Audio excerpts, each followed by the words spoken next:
Thank you. Just welcome. This event was kind of inspired through a very vulnerable moment. I'm doing my best in my life at this time to really walk my talk, and it is scary to let go of control and plan and to really in my head know what the fuck's going on. But rather to trust my intuition and trust those little ideas of like, do this, put yourself out here, create this. So I received the intuition at the end of Phoenix's event only a couple of weeks ago to put this out. So usually we would have been able to kind of put this out for a little while, but this has been kind of a last minute event. So thank you so much for showing up. And I'm just excited to see the spirit, the love, to see what comes present. Me too. All right. So good to see you guys. So we're going to center ourselves together because it's a really wonderful thing to do. So just relax into your body, and even if you want to shake anything that's not relaxed, that's tight, that's holding on to anything but now. Any thoughts, concerns, challenges. And we also welcome all of it. So there's no need to force it away, but really just start relaxing into your breath, into the ease of just breathing, being breathed.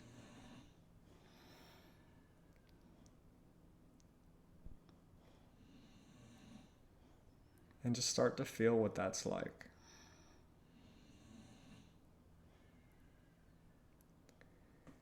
And in some way, it is like falling in love. When we come present, there is a naturalness, there is a realness, there's a synchronicity, something that resonates inside of us. And so this is an opportunity to fall in love with yourself even more, and in that way open up to all that love has to offer, inside and out.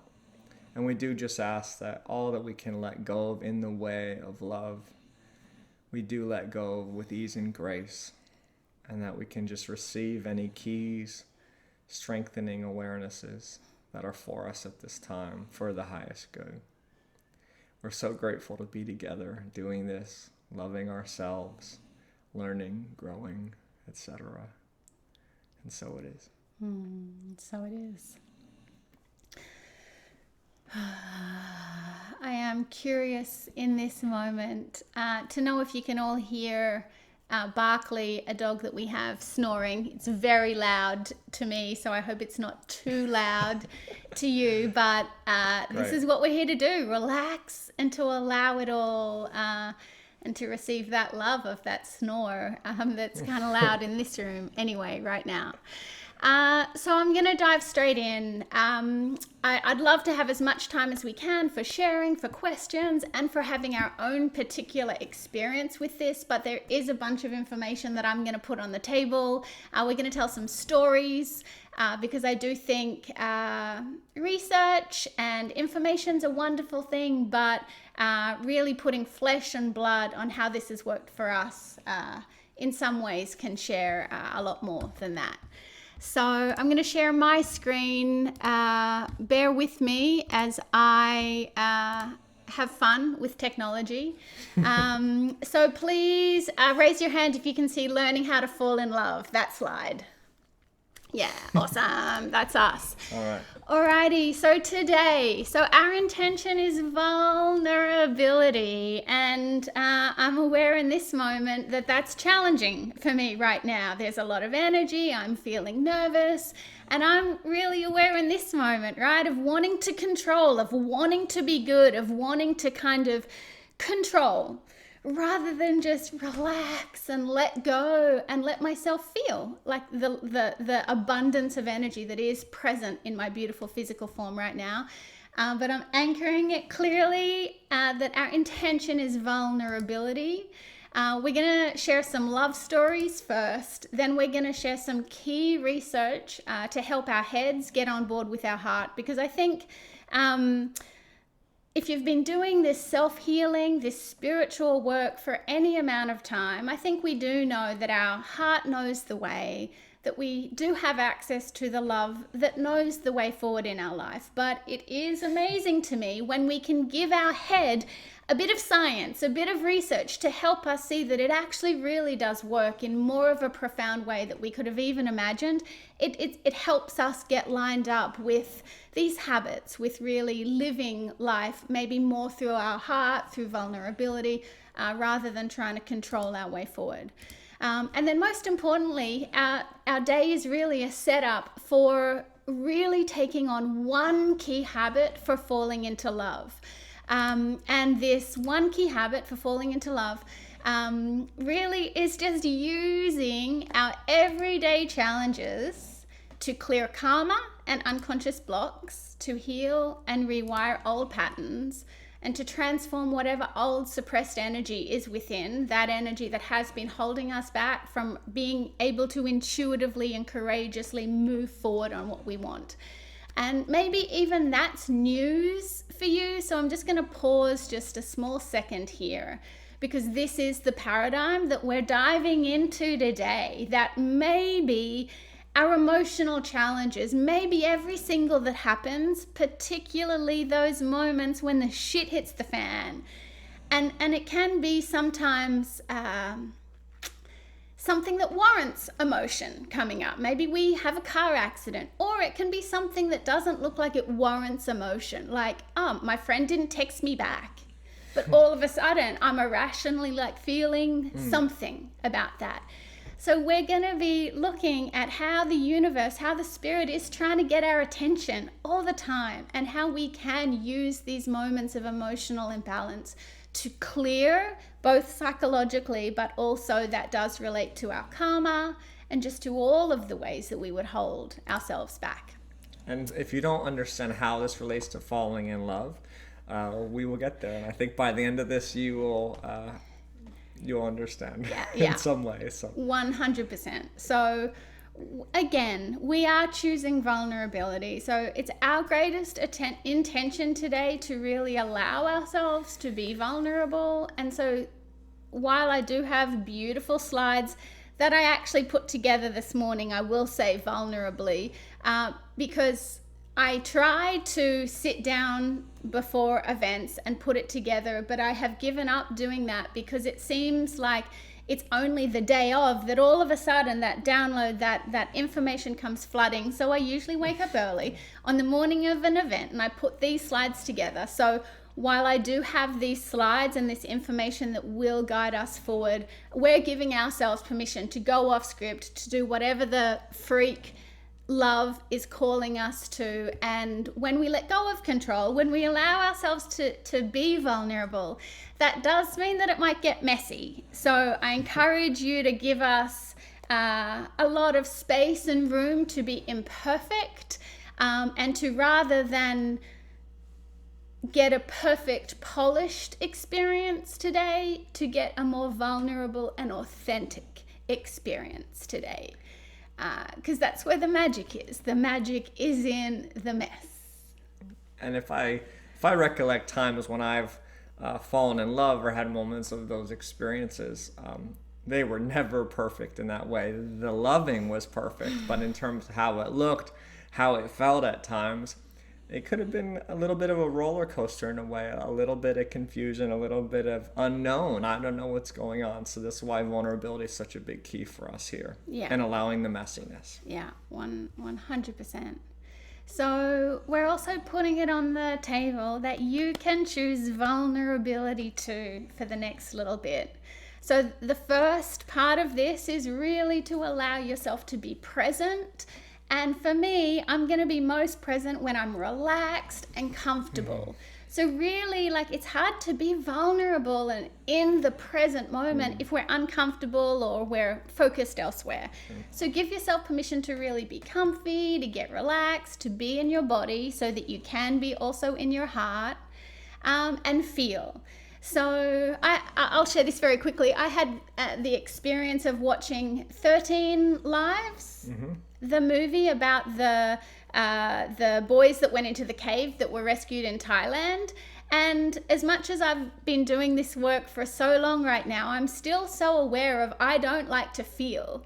Like, that movie was so touching to me, and it was wild to me for how the first half of that movie, I was like, no, I don't want to be overcome with emotion. I want to just kind of just take in the movie, just relate to it, but not when it starts to hit my stomach, when something starts to move me. We have a choice. We can either also feel, relate, go there, or we can kind of keep it at arm's length. So I'm just encouraging you that there may be stuff that comes up for you. We're definitely going to do a process where you'll be encouraged to allow challenges and feelings to come up for you. But in any way, just let yourself feel and be messy and just be present, welcome and allow it all. And the other courage, the encouragement is to be seen and also to be heard. We will have sharing. So there is going to be an opportunity for you to be vulnerable and really allow yourself to be seen and heard. Because in my experience, if we are ready to fall even more fully into love in whatever way our life is calling that for us, being heard, seen and loved by ourselves first is a profound prerequisite to that.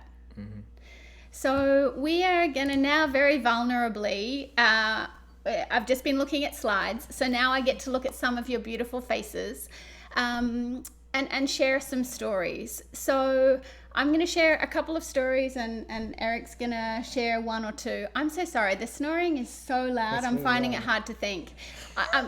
I know that you guys can't hear it, but can you just wake that beautiful beagle up? I have a husky to this side of me. He's perfectly silent. And we're looking after Barkley, a neighbor's beagle. Oh my Lord, it's like in my ear. But he's adorable. But sorry, we're just waking him up from his snooze. Good boy, Barkley. I'll try to take care of him so you don't have to think about it. Great. Good boy. So I do believe that, and this is so vulnerable to say, right? I think vulnerability extends to the challenging moments in our life, of being aware of our weaknesses, our flaws, our shitty moments, but it also extends to, are we willing to be seen in our glory and in our greatness? And I'm aware that I'm challenged in this moment to vulnerably really claim and share what I'm about to say, which is that I do believe that I have been called to share about this work, and I believe I was given such a transformational journey of having such a fucked up childhood, then being able to pick these tools up, geek out with them, and then have this miraculous story in service to the world. And I've never been able to share it that clearly, so thank you for holding for me and loving me in this moment to allow that. I really feel the love and the support. Thank you. And because when I did first start doing this work, this emotionally healing work, I'd been on my spiritual journey for about 15 years. And whenever an emotional challenge came up, I was pretty much told, do freeform writing or run around the block. Those practices actually work really well, in my experience, to discharge the energy in that moment. But for me, they were not healing and clearing the patterns, the source of my human psychological trauma. I came in with a fucking shitty childhood. Just lifting into spirit and meditating for me was not clearing those patterns. So at that time were bulimia. I was trying to get sweetness and love in my life by overeating and throwing it up. Doesn't work well. And I'd been doing that for 20 years since my mum died when I was 14. I started to do that when my mum died. And even though I had this amazing, successful, awesome, fun life traveling with my spiritual teacher, that I was still bulimic, and it was like a dark, shameful secret that no one knew. So if it wasn't for that one pattern, I probably wouldn't have done anything about my other pattern, which was unrequited love, just being addicted to men that do not love me. And I was in a 6-year pattern at that time of being infatuated with one man who clearly did not love me. But I was truly just stuck.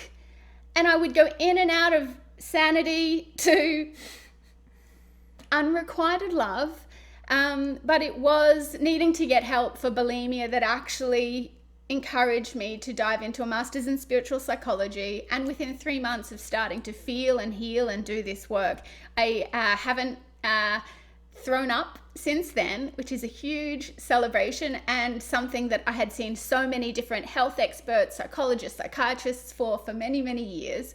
And then once that kind of had settled down a little bit, I was able to see that what was most important to me in my life at that time was really giving myself permission to fall in love. I felt very married to my work, and that was very fulfilling. But once I started to come into this relationship of feeling my feelings, actually allowing myself to have wants and feelings like, oh, I do want a relationship. I do want a life that's mine. And so I became aware of, oh yeah, like I want a boyfriend. Ooh. And even to the point where it's actually how that was present for me was like, I wanted a husband. I actually didn't want a boyfriend, really honestly. I just wanted to go straight to husband. I just wanted the one. I just wanted him. And so what I did, and there is a manifestation practice that I do alongside of this that's really just allowing myself to feel him and see him. I went to bed for maybe 100 nights with my husband having his arm around me. I didn't know it was Eric at that time, but I would really start to feel like, what is this feeling for me? And I do think that that's important. And actually doing that, I think, is what fleshed up a lot of the karma and unresolved issue for me to see it. But really what I did for about 9 months is whenever I was emotionally challenged in this unrequited love relationship with my boss, I would do the one habit that we're going to be talking about, which is pretty much just letting myself feel, letting myself fall apart, letting myself let go of, I'm sad because he's a dickhead. I'm sad because he just talked to me really meanly, and more just going, oh wow, there is a little Zoe in here that's really sad. Okay, how can I, regardless of why, how, blame, fault, let go of that? How can I really show up and mother, reparent, give myself what I was needing, which was, I see you, like you're working really hard. Okay, I wasn't receiving recognition outside it. Okay, you're doing a great job. I love you. I see you. So we're going to go into what that looks like in a little bit, but I don't think it's a coincidence that we were married at that point about a year later. So it just still blows my mind looking back at that, at the reality of me having the courage, the commitment, the insanity to really geek out on every time I felt a feeling, I would grab what I now call my self-healing book, and I would do an inner counseling. I would do what we're about to do with little Zoe, and I do believe it cleared those blocks. It cleared those coping mechanisms that pushed me to try and get my love from outside myself, from this unrequited love, and it helped anchor that love inside of me so that I could then have what I needed to fall in love, because I think we're all already aware that falling in love is the most vulnerable thing in the world. There is nothing that's really going to break us open and be incredibly scary than saying, yeah, I want to fall in love. And I do believe that we need to let go in order to do that. And in so many ways, that's the heart of what we're diving in today. How do we actually do that letting go? How do we let go of those coping mechanisms, those protections, in service to really receiving that love, that guidance, that intuition forward? I have also asked Eric if he has a story of vulnerability, of how he has used feeling for healing in his life. Well, at first, very reluctantly, I'll just say that. And I think that's normal, to put a generalization out there, especially for a lot of men out there, or anyone who's been brought up to be stronger, less emotional, all the quote unquote, all these things. But yeah, one of the things I remember very much in the beginning of our relationship when we started dating, we went away around Christmas for something, and Zoe got just had a big karma imbalance come up for her and was having a really hard time, and was really expressing that very well, very fully, and I don't know if this is the same for you guys, but I think the world doesn't really encourage us to express fully, in a way that looks a bit messy, a bit, ugly at times. Like it's like, fully really letting all of it hang out, all of the emotion, all of the immaturity, all of the awkwardness, all of the uncomfortability.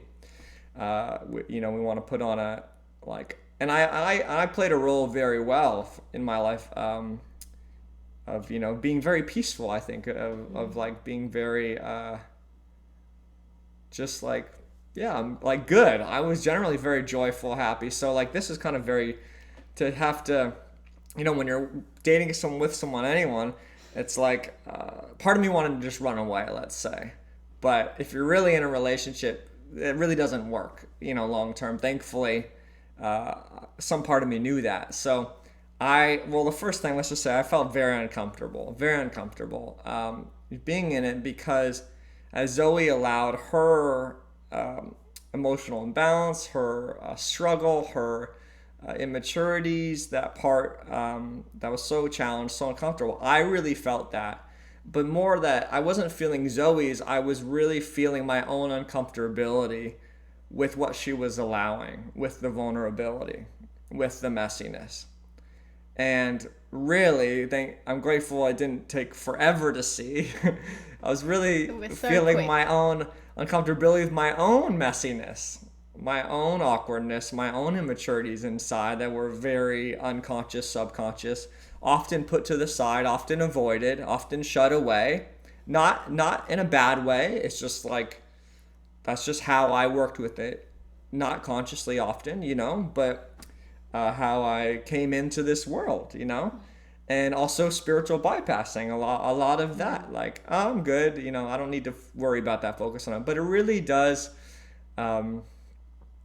affect us. It really does pull on the energy. It really does block me from greater loving, from greater vulnerability, greater openness, especially to this beautiful being who I was with and who I'm still with, and that we keep going deeper and deeper because we just let ourselves fall apart. She's the pro at it. I'm still learning, but I'm doing better than I ever have.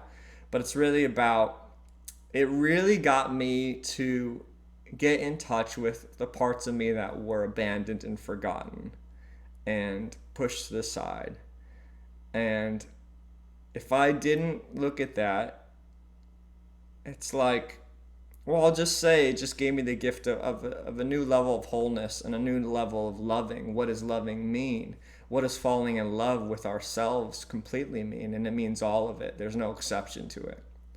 There's no, not this part, this really ugly, immature part, or this really messy part. No, it's all of it. And to me, the greatest ability to fall in love comes from our own opening, our own willingness. So like my work with myself that Zoe invited me into, basically by her allowing it, just allowed us to go way deeper, and allowed me to trust the loving even more. And that's why we're here doing this work. I don't know if that all makes sense mentally, but I think in some way you guys get what I'm talking about. We truly do have to fall in love with ourselves. I don't know or just experience what that is. Love ourselves. And in that, there's just so much more abundance of loving that's available inside and out, whoever your partner may be to come. Or relationships, friendships. Every way you experience love, to me. There's a greater wholeness of it because it's both the small parts of us, the big parts of us, the strengths, the weaknesses, and it's all lovable. Beautiful. Yeah. Anyway, that's plenty, I'm sure. Yeah, thank you, honey. Well, and I think, we put a fun reel out on Instagram this week about it, but it, I think it is perceived widely like this is women's work, right? Women's are the ones that feel And I think it's very challenging for men and their conditioning of, I know I heard don't cry when I was growing up, be strong, suck it up, don't cry. But I do think for men on the planet at this time, that is even a greater challenge. So I'm just so grateful to be doing this work alongside a man, and so grateful to be doing this work with men, because I do just see profound opportunities for this planet moving forward if we can all get on board with that. So I was going to share another story, but I will just share it very briefly, more as a highlight, just in service to time. But that is that this work really isn't just about relationships. It was also when I decided to quit my full-time job to do coaching without having even one paid client yet, which I do not recommend, but I had not had panic attacks prior to that moment. And I am so grateful that I have done this work, because I'm pretty 100% certain that if I had not done this work, those panic attacks would have held me back from moving forward in my business. But I was able to really be aware of the little Zoe that was so petrified of not making money, of being a failure, of not being loved by everyone and everything, and really taking care of her, giving that love, so that I could do this fucking huge brave thing called, I'm going to create my own business. I'm going to go out and serve the world with my love and my gifts. And it was this healing modality that I used. There were 3 pivotal moments: driving into work, panic attack, feel like I can't even drive, pull over, get out my self-healing book and do this work. I'm pretty sure if I had grinned and bared it and sucked it up and just tried to push that energy back down, rather than see that, fuck, God's asking me to really let go of some really beautiful stuff here. Am I gonna take the opportunity? It doesn't feel fun right now, but am I gonna let it rip me apart and really let myself feel how afraid I am, and then really allow myself into the love, into what I need or not. And what I am so grateful that I have had through this whole experience in so many ways is that I have done this work so many times that I can now so clearly say that there is only love at the heart of every emotion. And I know that we hear that maybe in certain ways, but often we're stopping feeling, because we don't want to feel all the different shades of it before we're actually cracked open and raw into the love that is waiting for us if we continue to hang in with ourselves through this beautiful emotional process of life. So I'm going to dive in now to a little bit of research, kind of shifting gears in a bit of an awkward way, but it is really important for me to share some of the recent research on the planet, because it has helped me intellectually be braver and bolder about how powerful this work is. But I do think it just helps everyone. Like, oh wow, like, yes, Zoe's got a nice warm fuzzy story, yeah, that sounds good, yeah, that's spiritual and all, but oh wow, science is now proving that this is actually the way that human beings work. Okay, great, so let's dive in. First, I just went blank a little bit. Well, I just want to also say, this isn't just about, we're not just focusing on emotions here. We're just saying they're a massive key to opening up, to expansion into greater loving. And they're, as Zoe often says, they're a great backdoor into our unconscious karma. Yeah. So. Well, that's, yeah. Yeah, and, it's just energy in motion, and really the suffering is when we resist it, when we block it, when we deny ourselves. Yeah. And so the more we do this, it gets just easier and easier. Yeah. And here comes Zoe. With the slides. With the slides. Alrighty. So a little bit of research. So there have been 3 bodies of work that I've been super geeking out over. Not recently, Brene Brown's work on shame and vulnerability. That has been around for a while, and that, if you have not watched her TED Talks or read her books, I can't encourage that enough, but I will reference her work on vulnerability just a little. I'm then going to talk a little bit about Dr. Kristin Neff's recent work on self-compassion, and I'm not going to go into it a whole lot, but Gabor Mate, He's an MD. He has done a phenomenal body of work on trauma and addiction, and all of this research is all pointing to the same solutions. So let's dive in a little more acutely. So what is vulnerability? So Brené Brown defines it as uncertainty, risk, and emotional exposure. For clinical research, we have to be clinical, right? We can't just talk about it in warm and fuzzy terms. But vulnerability is allowing ourselves to be in uncertain situations. It's risk, it's emotional exposure. And I'm pretty sure most of you've probably seen Brené Brown's TED Talk on vulnerability. I watched it again yesterday. It just continues to break my heart open more fully.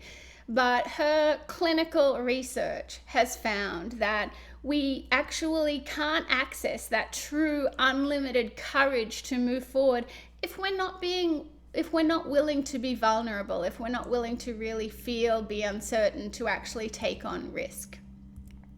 So what we now know is that we create genuine, authentic relationships by being vulnerable with ourselves and others.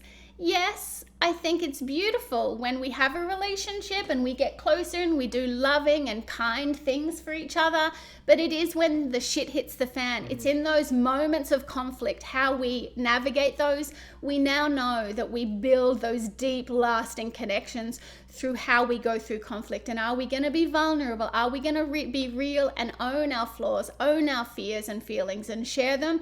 Or are we going to mask up and go through it at arm's distance? It's weird, like the most uncomfortable experiences are the ones that really take us deeper and closer. But it is how it works. It's so true, and I know that we all can't dispute that, right? We all have so many reference points of this in our life, and even knowing this as well as I do, when conflict comes up, my first instinct is still to mask up, to say I'm okay, and to keep everyone at arm's length. I'll own that. I'm working this process with you all. We also know that we cannot experience joy, connection, intimacy to the extent if we're not also experiencing our pain, sadness, hurt, and disappointment. So, when I first heard that in Brené Brown's research, that was kind of profound to me.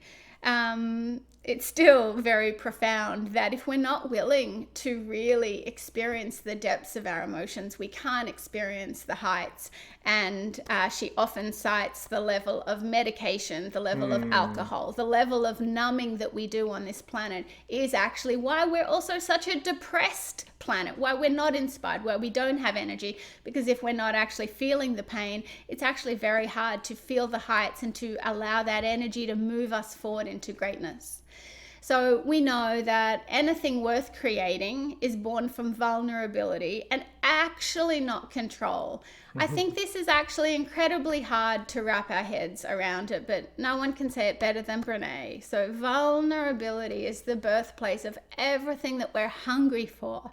It's the birthplace of love, belonging, joy, courage, empathy, and creativity.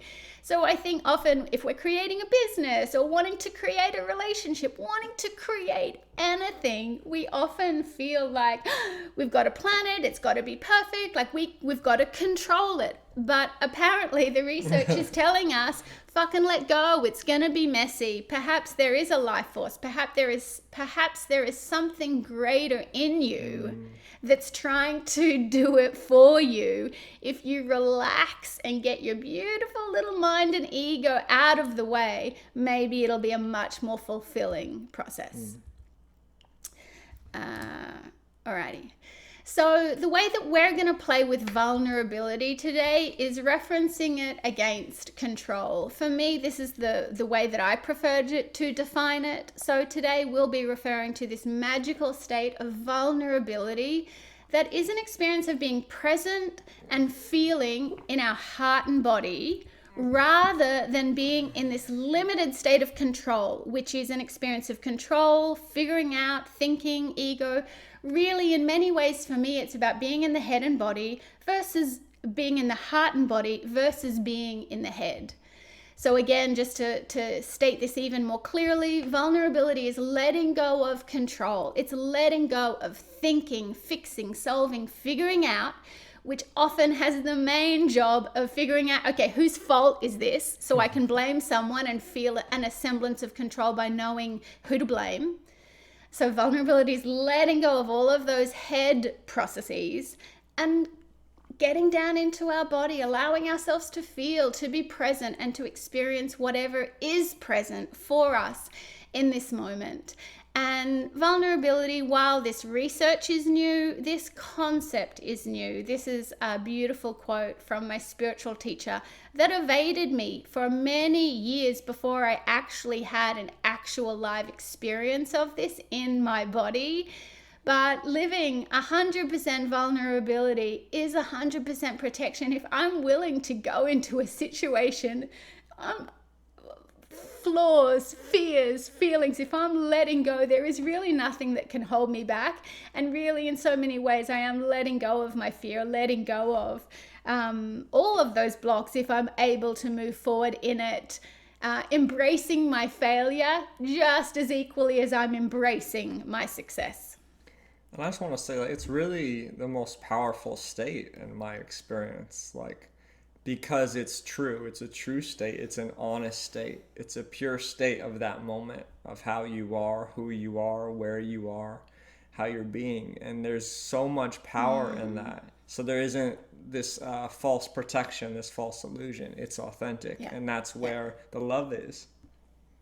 It is so true. So again, energetically speaking, vulnerability is letting go of relating to the present moment from our head, thinking about it, and it's falling into our heart. And often when I'm talking to clients or doing events, I'm often doing this, like, because this is how I feel it when I'm up in my head planning, figuring, like, this is how I feel it. It's like I'm up here, my consciousness is up here, but when I do let go, relax, allow myself to fall into my body and into my heart, all of a sudden that warm, overflowing energy just extends out. And we don't get into it today, but we now also have research that this is actually a thing. An EKG machine can measure when we're in our heart. It can measure that compassion. It did it with a bunch of Buddhist monks meditating on self-compassion, and they can measure that that EKG, that electricity that travels from our heart, and they can measure it up to, this is debatable, but up to a kilometer from our physical form. That's amazing. It was amazing. So being must be felt. It can't be thought. That's just something to contemplate. I don't want to get too philosophical on everything today, but I do love my good friend Eckhart. Being must be felt. It can't be thought. And for me, that also, even that quote just helps me relax in the head. Nothing I need to do. I can just feel, I can just relax and let go and be in my beautiful body. Alrighty, so our one key habit today is designed to move us from your head into your heart, and to support you in moving from and living more in this state of control, which is contraction, which is limitation, to living in this magical state of vulnerability. So that's the first part of the key. Really, I just call that feeling. But then to use love, compassion, and forgiveness. And we've also got some research now on compassion to support us in that, okay, we're feeling our feelings. Well, that's great. But that actually is not the whole story of healing in my experience. There is that next step of bringing in love, bringing in that we need in order to clear, dissolve, resolve the pattern.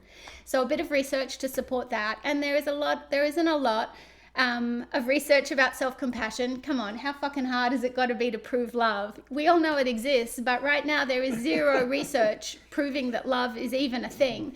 But we do have some really great research on self-compassion. And in my experience, if you have self-compassion, you've got love. And if you've got love, self-compassion's right there. So I take a little bit of liberty for myself from this research and really apply it for myself. Not for you. You can do that if you choose. But it relates to me also for love and for forgiveness. So what we do now know from the research is that shame and other patterns of control, trauma, and addiction cannot survive self-compassion. So Brené Brown has shared, if you put shame in a petri dish, it needs 3 things to grow: secrecy, silence, and judgment. But if you put the same shame in a petri dish and douse it with empathy, with compassion, and for me, with love, it can't survive. These patterns can't survive, but we're too busy not sharing them, not sharing how challenged we are, how like a fraud or a failure we feel sometimes, how like a big fucking baby we feel sometimes. If we do, we can let them go. They won't survive love. So that's the opportunity, and that's the beautiful research that Brené Brown has given us. So I'm now moving to the self-compassionate research that we have from Dr. Kristen Neff. And Dr. Kristen Neff has been doing this research only over the last 10 years. But what she has found, that because the world bought into self-esteem as the solution to self-help in the 80s, we have had a myriad of problems, and that there actually was no research backing that self-esteem is the way to be successful and to be amazing. So while self-esteem itself isn't negative, that this focus on just that self-esteem is the way really did give birth to a culture addicted to comparison. Because if you don't naturally have self-esteem, the only way that you can get that is through comparison. And even if I do have great self-esteem, maybe I just was born and I feel like I am the prettiest girl in the entire world, right? Like I just was born knowing that I am the prettiest girl in the whole world. That sense of worthiness of love is actually still derived through comparison. And that's what she's found about in her research of self-esteem, that it's actually through feeling better than others that we can feel worthy of love. So self-esteem is confidence in one's own abilities, but what it is actually pure conditional love. It's if I'm pretty, then I'm lovable. And so while I'm feeling pretty great, I can go and do great things, but it's limited, and I'm then stuck in this cage of having to feel pretty, which is an illusion, in order to keep moving. So this culture of comparison, this obsession with self-esteem has created a culture based on conditional love. And it's definitely not self-esteem that's the root of all this, right? This whole planetary experience, really, in my experience, is about going from conditional love through to unconditional love. My ego is here to try and get my love from this physical world through to evolve into, no, my love is within, I am love. I do have a relationship with my heart, with myself, with the universe and everything, and with the unconditional love. So I don't want to put it out there that self-esteem fucked up the world. We were already a world that was living on conditional love, but it has created, since that point, a lot of actually very challenging dynamics. Psychologically, I've kind of gone over this. So psychologically, self-esteem does run on the premise that I'm worthy of love if I'm all of these things, but humans work best on unconditional love. So what this infatuation with self-esteem has done is it's created a culture of bullying, and we do have the research now that correlates self-esteem and bullying. When our self-worth is dependent on being better than others, we learn to put others down, and that includes putting ourselves down. Narcissism, some of us then learn to defend our ego at all costs, and I think we can call forward some leaders that are exemplifying that in a beautiful, or rather not so beautiful way. And perfectionism. We don't need to read about teens on Instagram to know that really everyone's trying to be perfect out there, and it's not doing wonderful things to our mental or emotional health. And I just want to say one about bullying, and on all of these, they can be really subtle. Like, I'll just say, like, I don't know if any of you have, but I heard, hear or see friends doing really well at stuff for other people. And instead of feeling really good for them, like, some part of me is like, like a bit nasty inside, Yep. or like, and I'm like, Yep. where did that come from? But Yep. it is that idea of self-esteem. Like, Yep. I need to be like them or better in that way to be good, to be great, to be whatever it is that I want, that I'm not giving myself the love to fill that instead. Truly. So comparison feeds control. Why am I talking about this so much? Because it is this self-esteem, this self-criticism, this addiction to comparison that actually feeds the opposite of vulnerability, which is control. So I think there is a beautiful place for practices of mindset and really positively focusing on what we want. That's a beautiful thing, but it can't be the only thing, right? It can't be the only thing that we're pouring our energy into, because otherwise it will become very artificial, right? We have to actually, alongside that, also allow our genuine thoughts, our genuine feelings, because that's going to be what continues to clear and heal our limiting patterns. So comparison, self-esteem has strengthened living through control rather than vulnerability. And so we have a really beautiful option now moving forward for us. I want to share a little bit about pushback against compassion, because I get it almost every time I first start working with a one-on-one client. Because as a planet, we're so now unconsciously conditioned to controlling ourselves into being good, perfect enough. Often what I hear from clients when I'm suggesting, relax, let go, like feel your feelings, like let yourself love and be okay with feeling afraid, feeling your failure. The pushback that I get is that, well, if I feel okay with being where I am, if I feel okay with being mediocre, why not just then never do anything ever again? How am I ever going to be motivated to move forward if I'm not criticizing myself and pushing myself? Well, this is why I was so ecstatic to hear this research. Compassion is now proven scientifically to actually be more motivating than self-esteem or self-criticism.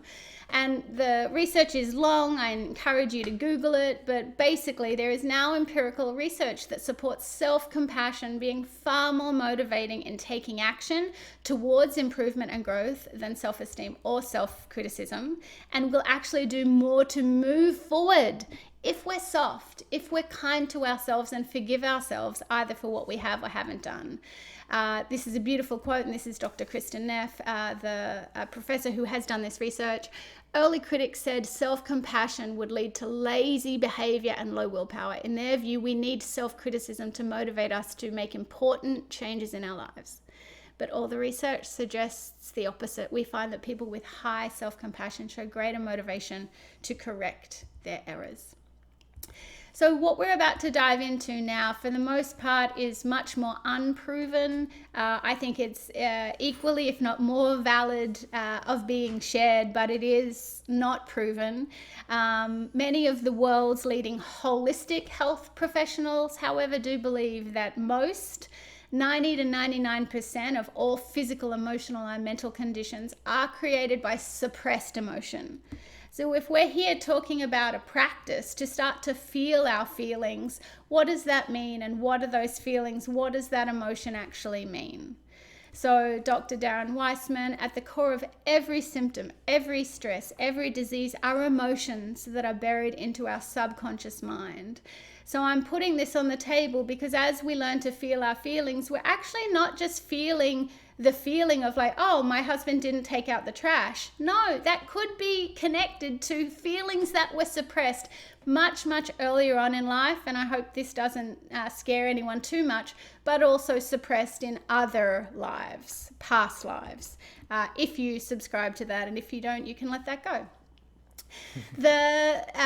Also from Dr. Bradley Nelson, the single biggest imbalance that we suffer from is emotional baggage, our trapped emotions that stay with us. 90% of all the pain that we experience is due to trapped emotions. I just always, again, get so overwhelmed reading this research because we do know this on the planet, and yet we're all so addicted to not feeling our feelings. Suck it up, I'm okay, mindset, move forward. So just very briefly, this is going in a little bit to the research from Dr. Gabor Mate. So we cope by learning how not to feel. I don't care if you had the best childhood on the planet or if you had a really, really shitty one. Nothing goes perfectly for anyone at any time in any way. And in order to deal with that discomfort, we learn not to feel. We learn not to honor our authentic feelings, and we also learn not to honor and express our authentic voice, our authentic needs, what it is that we need. So anything from, maybe being really angry as a kid and being told, no, we don't be angry.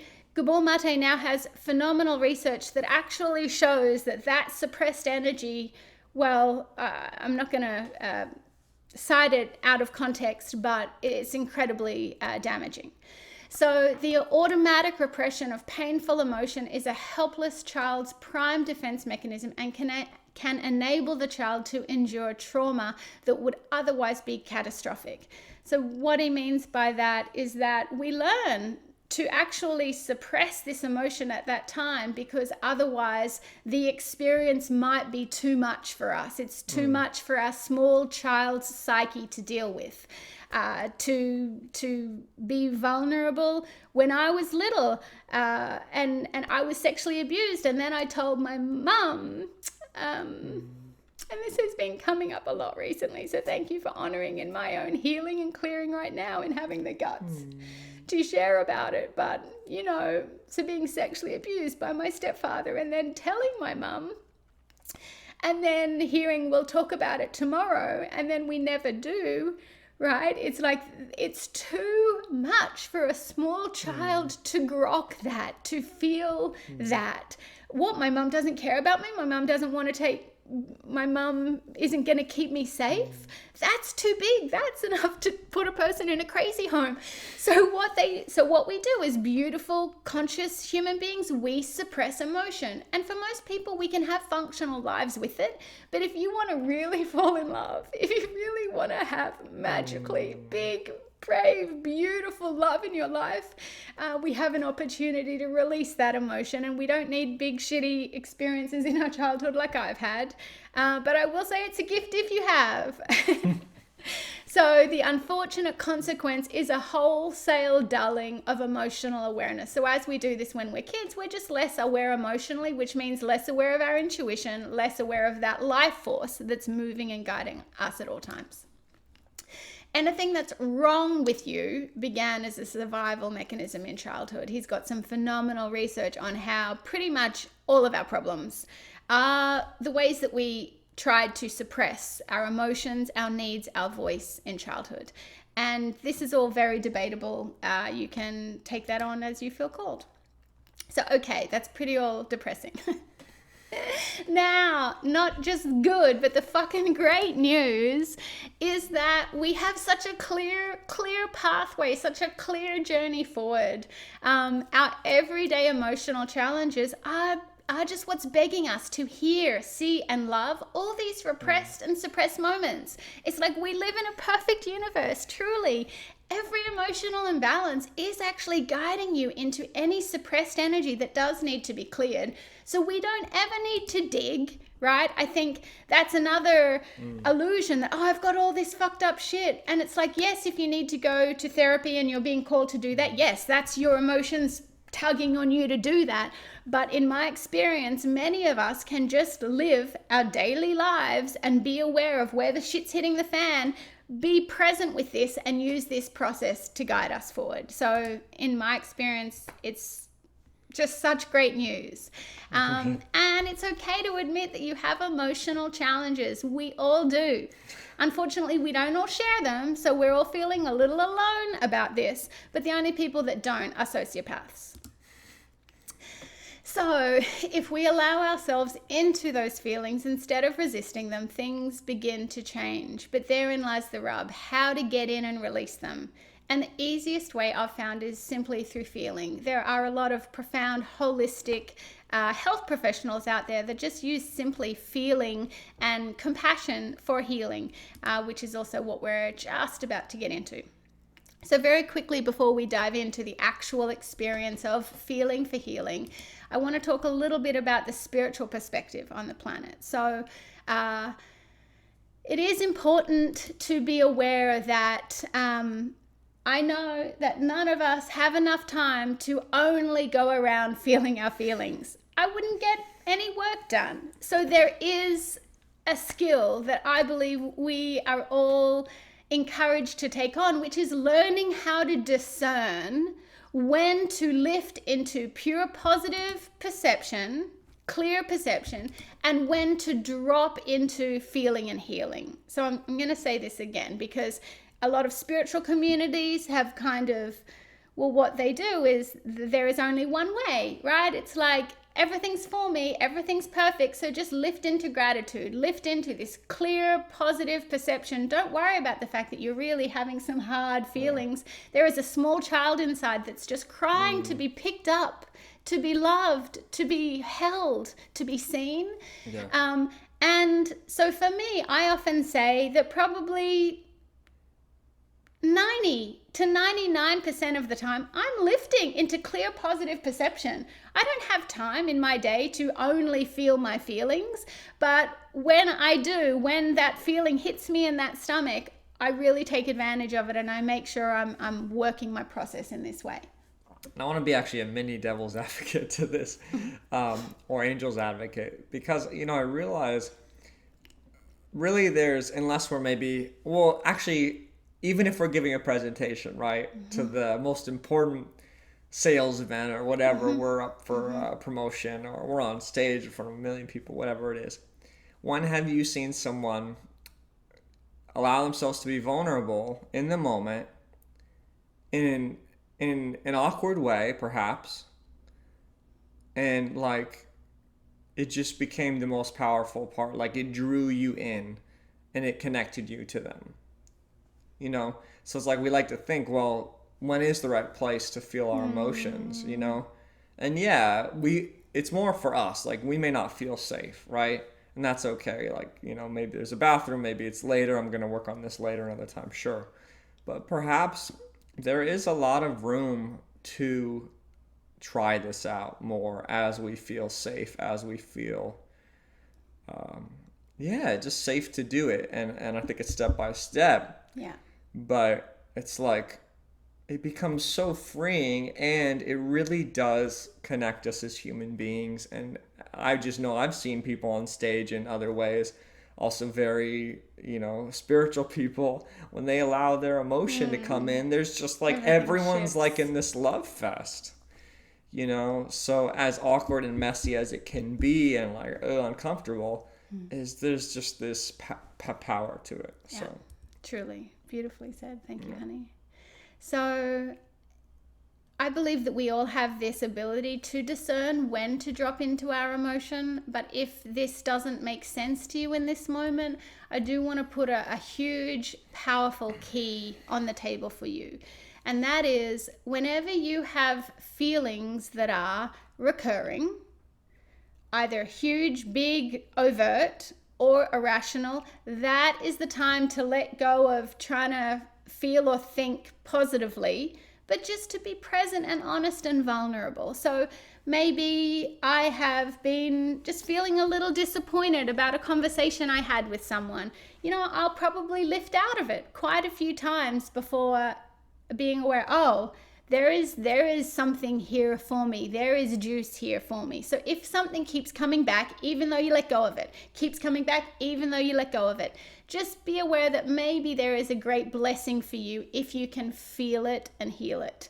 Similarly, if it's overt, if you kind of can't avoid it, like the emotions so in your face that really, you know that you're lying to yourself. If you're like, I'm fine. Well, obviously that's a great time to do your feeling for healing. But then also when an emotional response inside of you is irrational, maybe it's something very little, something didn't go your way, someone didn't text you back, really not a big deal, but the emotional response inside of you is irrationally large.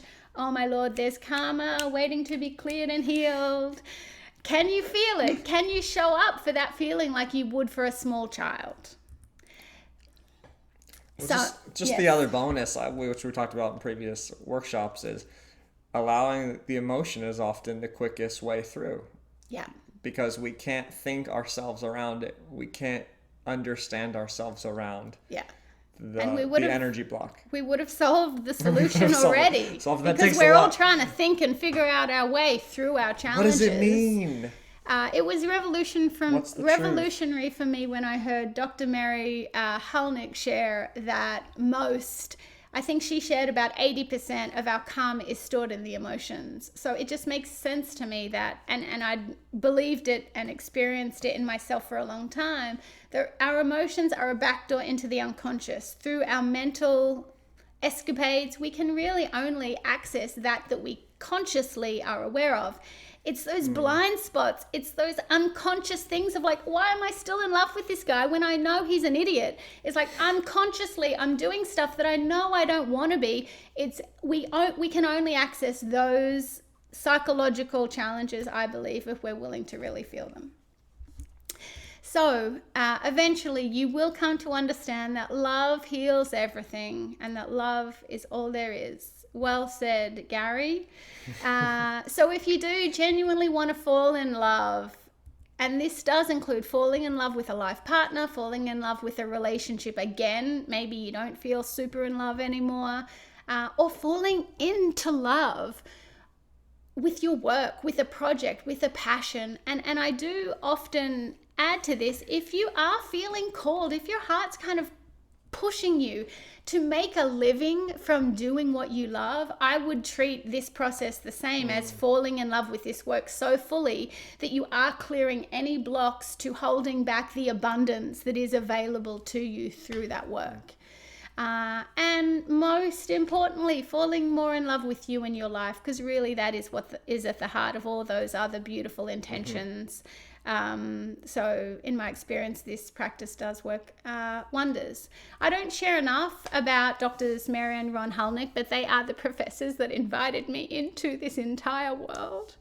And this beautiful quote, healing is the application of loving to the places that hurt.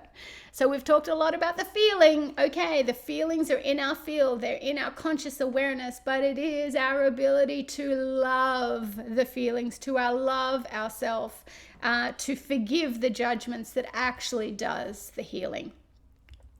So I'm encouraging us all to do this one habit with as many everyday emotional challenges as you can. I geeked out on it for about 9 months because my life was so challenging. I was working with someone, as I said, that I was so in love with, and I was crying without even trying to do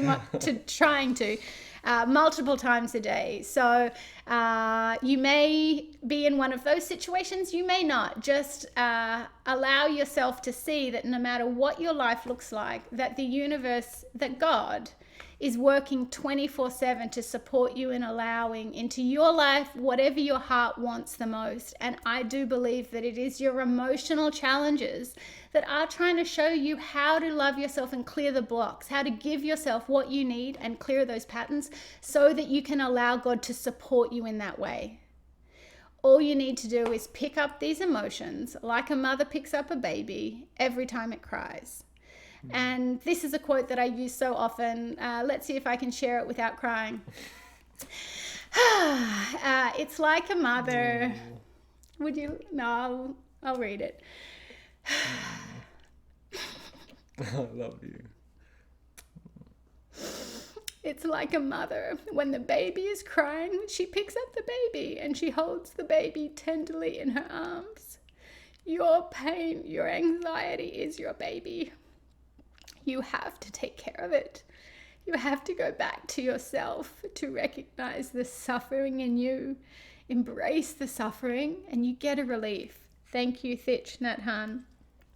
And my tears, this emotion, is pure love, right? When I'm in connection with this quote, what I'm flooded with is just profound love for me and how much I've done this work, in that I do relate to my feelings like beautiful little babies, and it's so touching, right? All emotion does take us from pain, bittersweet, all the way into sweetness. So I know it looks like maybe someone's torturing me, right? But it's actually the most beautiful, ecstatic, full, wedding kind of love feeling. So thank you for honoring me in my mess. It gets me every time. I love Sorry, you. You woke know, this is, well, to me, it's like Zoe's signature move and her superpower. And just a reminder, you don't have to do it like she does it. You find the way that works for you. And, just from my perspective, since I wire differently than Zoe and we work our process differently, yep. But the basics are the same. It's like everything that's going on is part of spirit, is part of God. And so when we deny part of that, we deny part of God. And, to me, it's the same as loving the least of these. And that includes in perhaps the most importantly, which is the truth for me, inside of us. How can we love the thing we least want to love, or that seems justifiably most unlovable in any way? And that includes for the world too. And when we can do that on our side ourselves, we can see that there's nothing unworthy of love in this world. So it is a massive gift to be willing to look and see and love perhaps the most messy, ugly, ridiculous parts of this creation, starting with ourselves first. And it's a gift we give to ourselves and humanity, really. And to me, it's what Spirit is doing and God's doing, because it's part of our life. It's part of what's going on. So it's very practical. Truly. In that way. And, find out. Again, it doesn't have to be complicated. It really is just a matter of loving these parts when they need it. Let's keep going. Truly. I love you guys. Truly. And we will get into in a little bit how this process does uniquely help you find your way. I do use this as a bit of a guide with clients, but this experience will open you up to your specific, unique way through self-healing, and I'll talk about that in a little bit. But first, I do want to say that what we find with uber spiritual folks is that they tend to rush straight into the love, compassion, and forgiveness without first allowing the human energies that need to be cleared to come present. Like really acknowledging the messiness, giving it time, feeling it, seeing it, letting it be heard. And that's a big part of loving, letting it be heard, letting it be acknowledged. Yeah, we'll learn how to do that in just a moment. And the flip side of this is, if you are new to a self-healing or a spiritual focus in your life, it does take time to build up your superhuman healing powers of love, compassion, and forgiveness. You have them. If you have a breath, if you are breathing, you have the ability to heal yourself. However, just when we pick up a baseball bat or a violin, it takes time to build some of these muscles. Healing muscles are the same. So please be kind and patient to yourself as you do this. Often when we're first getting into this work and we start to let go and feel and let ourselves fall apart, it can be then challenging to allow a loving focus into this present moment. We can just be so overcome with, I feel so devastated and so terrible, that it can be then hard to love that aspect. All I'm saying is that's your destiny. You're going to learn to do it eventually, I believe, but give yourself patience and kindness and sweetness as you build those skills and those abilities over time. But if you continue to show up for this process, your love, your voice of love, your being of love will surprise you. But it may take a little patience to experience that. Yeah, depending on your wiring and karma. Definitely. So this 4-step Feeling for Healing guide will show you how. But more importantly, this guide will simply set you up to have your own experience so that you can find your own way. So there may be certain phrases, certain visions, certain moments and memories, certain aspects of love, compassion, and mothering that work best for you. And so simply just using this as a 4-step healing guide kind of gives us the playground to dive in so that we can awaken to actually what works best for us, because it's actually quite vague what we're about to dive into. Just as we don't give a mother a guidebook of how to love her child or father, in many ways you also didn't need a guide to tell you how to love you, right? You are love, you have access to that. So the more that you can feel that freedom in that, the greater experience I believe that you'll have. So a very quick recap before we dive in, just so you have a bit of a sense of where we're going. And I do love that this has naturally taken on the acronym of feeling. So first we're going to feel our feelings, then we're going to go through the step of embracing our feelings, because often what we're actually aware of feeling is our resistance or our avoidance or our contraction against our feelings. So embracing, accepting our feelings is actually a very important part. Then we're going to express our feelings, give that energy some way to express and release. And then we're going to love our feelings and ourselves. So let go of your head. Actually, I'm going to ask that Eric calls us into the light again. And I am going to keep these slides up so that you can have your own experience. But we are going to go into the time where you get to have your own live experience of this. So if you want to turn your video on, keep your video on, that's all great.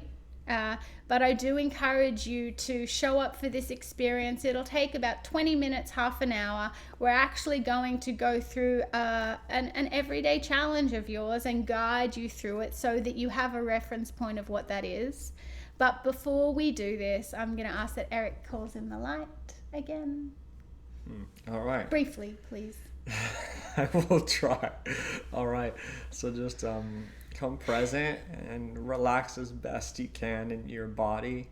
It's really important to be aware of your body, to not try to avoid what your body's feeling, because that's where I find our energy and motion, our emotions are often most palpable.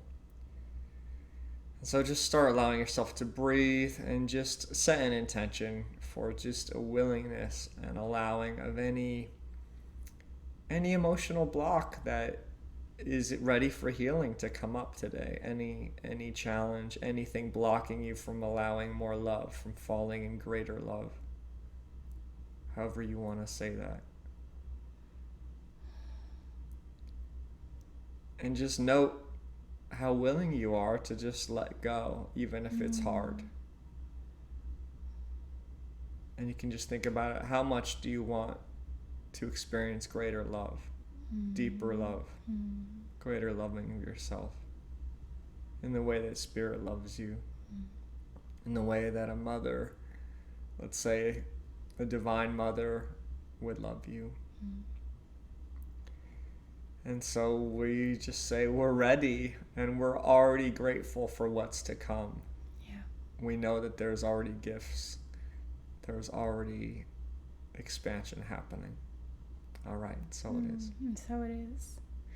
And so I do just want to add that we will have an abundance of time after this for sharing. So I want to say that give yourself permission to really fall apart and feel the depths of whatever comes up for you, because if after this you don't feel resolved, we are able to help you. If anyone is present and they've actually allowed a big feeling to come up that they don't feel able to handle, we will support you in this. I do find that often when we come together as a group in this shared intention of healing and loving, bigger stuff than we are used to can come up. So if you want to take advantage of that, and know that we are, no matter what comes up, we are with you. We have the time to stay with anyone, to support them through to completion, to resolution, to resolving whatever they're feeling. And at the very least, to me, if you don't know what to do at some point or it feels like too much, the greatest recommendation I can have is just to keep breathing with whatever's going on, just to keep relaxing with whatever's going on, to be with it. I think to be with the challenge is one of the greatest expressions of love, to be with a child as they're going through their hurt, to just be with it. So it can be that simple. All right. So first of all, you're going to allow yourself to call forward a challenge. And I'm going to ask that we all close our eyes in this moment. And we just allow the Spirit, God, the universe, to pop into our conscious awareness, whichever challenge over the last little bit. It could be over the last few days, it could be over the last few years, or over the last few decades. But just allow yourself to be aware of a moment where you were really out of balance, where you were challenged, where you had big feelings. It was painful, it was hard. Something did not feel okay inside of you. So we'll have a minute just to be aware and to allow the Spirit to pop in whatever challenge is asking to be cleared, healed, and lifted today. And I'm going to use pen and paper to guide myself through this. Eric usually doesn't. He loves to do this in his head. It's up to you. You can either write down particular parts, or you can allow your consciousness to simply, as we think, as we feel, to go through this process silently inside yourself. Both will work. Sometimes I'll just talk it out loud really quietly, or just move my lips as if, because it helps engage my body, my basic self, that I am doing that. I am expressing. So whatever way works. So if you'd like, you can take just a small moment to write down the challenge. And you don't need to share every last detail about it, but just write down what is the heart of the challenge. And then after that, I am going to ask us all to write down a clear intention that does include for the highest good. So please write down your challenge, and then write down something to the effect of, it is my intention to heal and clear this as much as I can for the highest good. Something to that effect. An intention of healing, an intention of clearing for the highest good.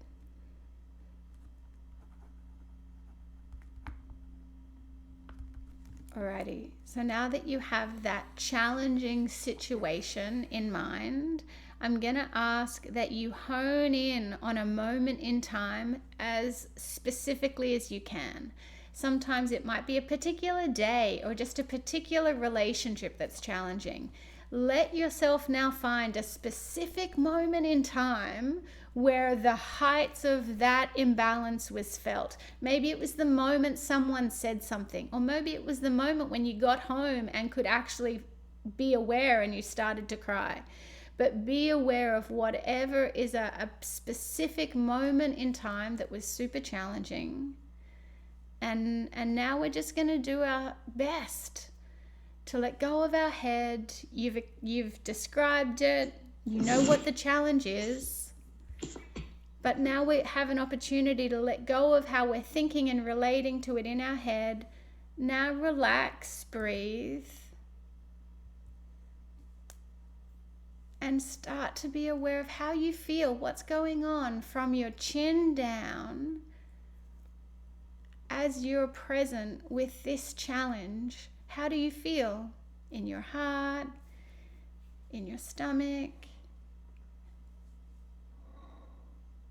How do you feel? Just be aware. Be aware of relaxing, dropping that energy from the head down into the body.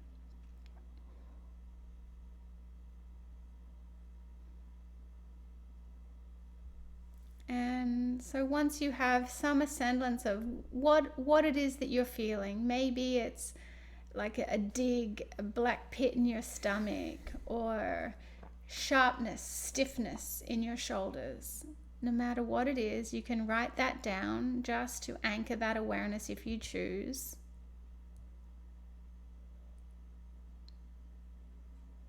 But I'm going to encourage us all to now be aware of, is there any color, any texture, any movement. And you can make it up if you're not aware of the color. If you were to make up what color the feeling at your chest, in your stomach has, make it up. Or you might be very aware of the color, the texture, the movement.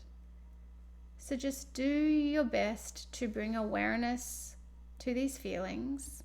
Keep breathing. And now we're going to move on to accepting and embracing our feelings wholeheartedly. So do your best just to let go of any part of you that might be resisting this, judging this is silly, this is stupid. Any parts that would resist us from just accepting and embracing these feelings. I love to say, I have so much time, space, and love for you right now. I see you, I hear you, I welcome you.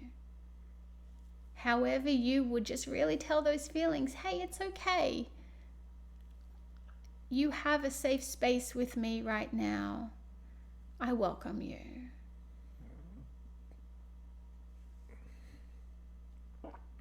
And so now that you have welcomed, let go of any resistance and just really accepted that your feelings are present, we're going to give your feelings a voice. And I like to just get a pad of paper and just write whatever comes up, but we're going to express what our feelings would say if they had a pen, if they could. So again, we're not in our head thinking about what we might be feeling. We're just giving this raw energy a voice. And I encourage you to start with, I feel, and then to go on from there. So we're going to have a good 5 minutes at least, maybe more, to just really give these feelings a voice. Some people like to paint their feelings. Some people like to dance their feelings. Some people like to move, or even if there is anger, to hit a bed to express their feelings.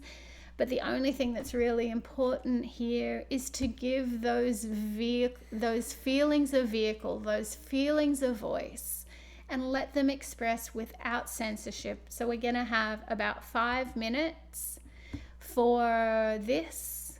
Just really let it rip. We'll be muted and you'll hear my voice again in about 5 minutes.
And so as you continue to allow these feelings to express, you may be aware of other moments popping in, and that's really on track.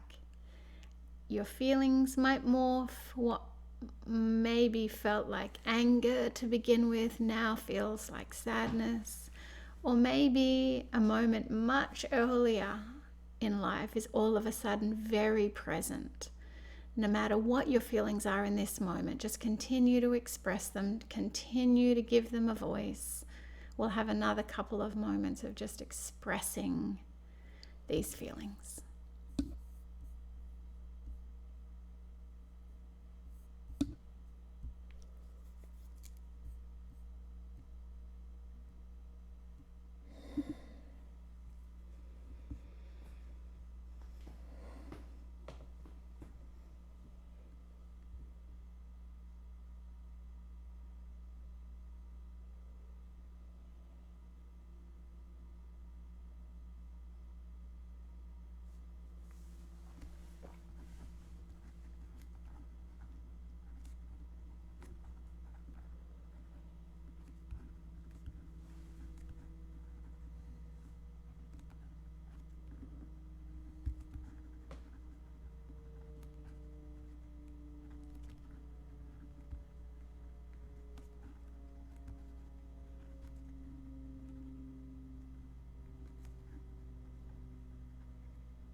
And so you'll have another half a minute or so just to allow that feeling to express.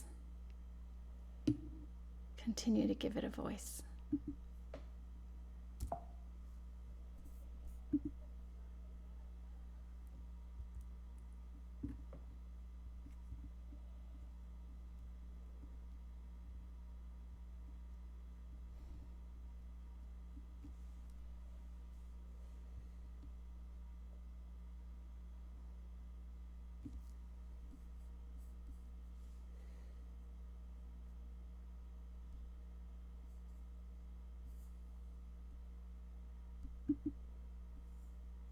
And now allowing that sentence, that stream of consciousness to complete, because we have a beautiful invitation right now to allow ourselves to receive whatever love, whatever compassion, whatever sweetness it is that we do need. So this is where we really do have a playground. This is where we really are asking you to access that guidebook of love that you are. How would you talk to this beautiful little feeling? Treat it like a small child. What would you say to this small 5-year-old child, for example? What would you say? And this is deep work, and there are many ways through this, but the one that we will offer at this time is to also ask these feelings, now what do you need? Ask your feelings, what do you need? And then give that little aspect of you, that small child, whatever it is that you need. I also encourage you in some way to say, I hear you, I see you, and I love you. But please do also ask your feelings, what do you need?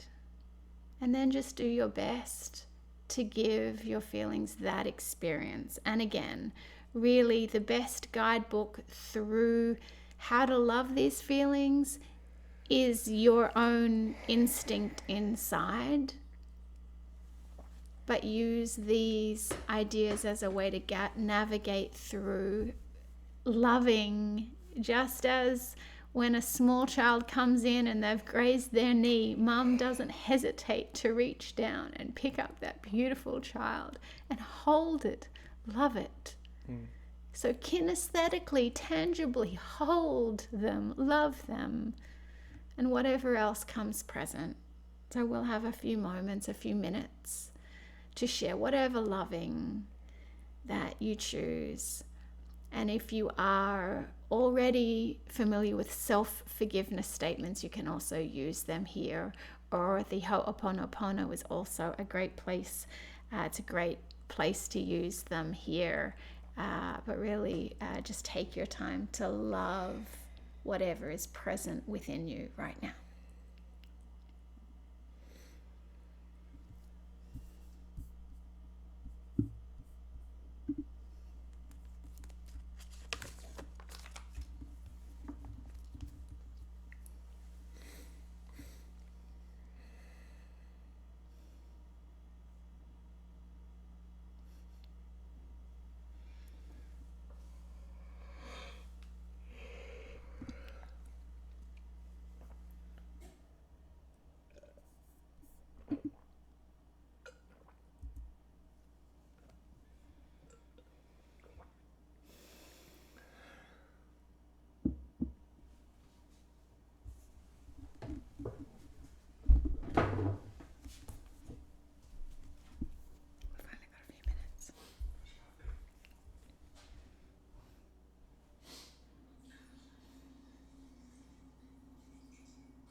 And so another minute more before you'll hear my voice again, and we'll complete this process together.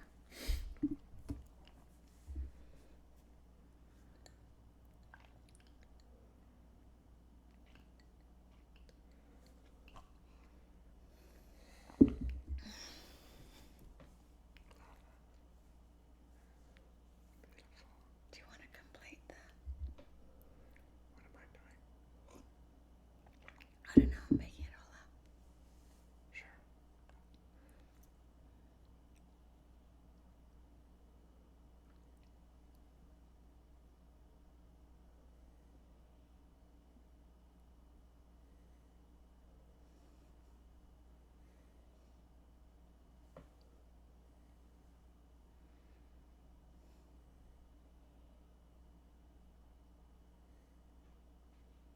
Yeah, I got something. Okay, ready? Mm-hmm.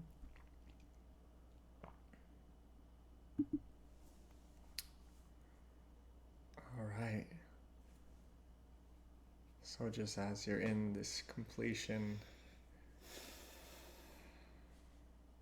this loving with yourself, this beautiful place, we're gonna try something.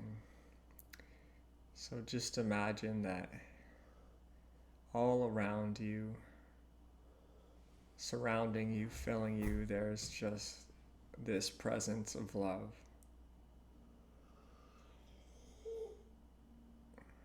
And as you're holding that parts of you, it's holding that part of you, parts of you, and all of you. And so just imagine this love inside of you that you're already experiencing, that it's just expanding. And it is bigger than you. And just start letting yourself breathe naturally in this loving with yourself and in this awareness of this greater love.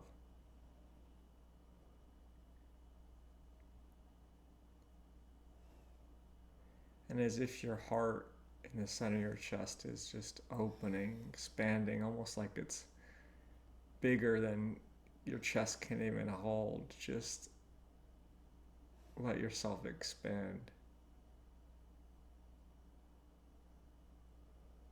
Let that loving expand you, hold you. Let every cell of your being know how much you're held, how much it's got you, how much you got you in this love.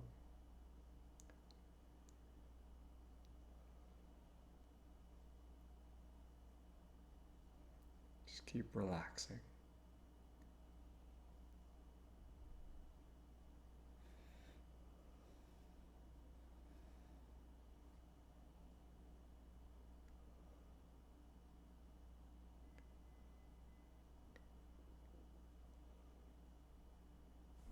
You might experience just a greater peace, a greater stillness, a greater oneness with yourself, with love. And this is available anytime. Sometimes it takes a bit of work to get into, and the juice is always worth the squeeze. Mm-hmm. And so when you're ready, just start to come back, but feel free to just anchor this reference point for yourself of the love that's available as you're willing to give it to yourself, as you're willing to open up and see whatever's present. All right.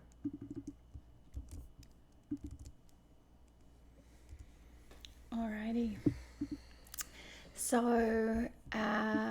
we're going to wrap here. We have time for sharing, but I am going to say that really it is now over to you, and you have an opportunity to set an intention of what are you going to do in your beautiful life, in your beautiful world. What are you going to do the next time your fear, your feelings, your doubts really hit the fan?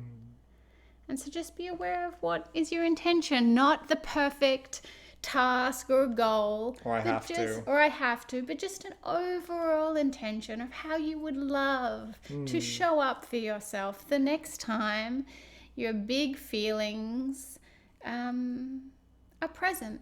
So you can write that down, because writing it down brings it from our unconscious into our consciousness, and it's just incredibly helpful. And I'll just tell you that I've had intentions for things for years, and there's my humanness before really it started having its way with me.